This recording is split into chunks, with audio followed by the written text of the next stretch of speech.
Hello, I'm Ronnie Beck, and for this week's discussion topic, we're covering down on information literacy. Uh, Whenever we're talking about information literacy and trying to find our primary sources, that's what this week's discussion is about. Now, what we used for this week's discussion was the America's Historical Imprints database.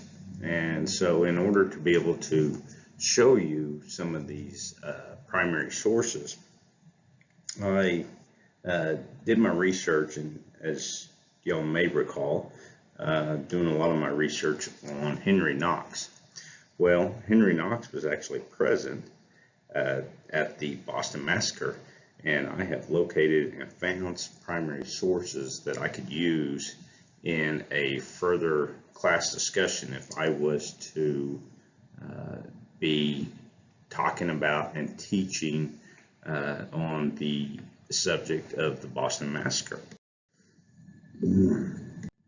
So this right here is just what my slideshow, if I was, presenting an actual class, would look like.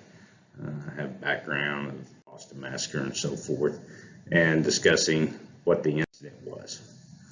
However, we start getting into some of the primary sources.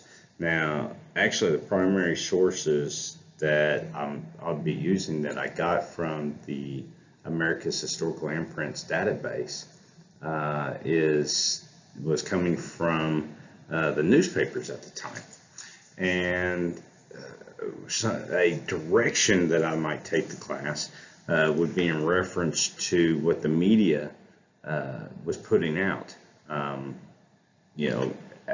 how they were influencing the population and how it led into actually the Revolutionary War. This right here is an example, is directly from one of the newspapers, and I have my listings below. I'll get into them shortly, but that's that's fairly influencing there whenever we're talking about a horror massacre.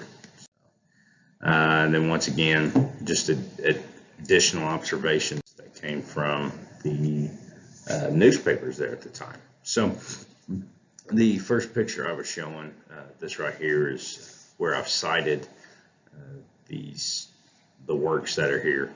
As you see, it came from 1770, basically from March, just days or within a week after the occurrence there on King Street in Boston.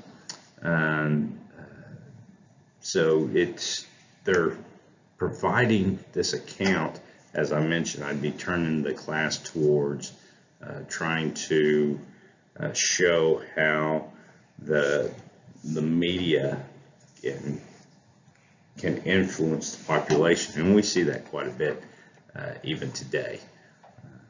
But even back then, how much the media influenced the overall population.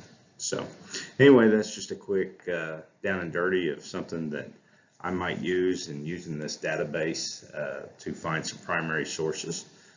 So anyway, I hope you enjoy the little slideshow instead of the full video this time.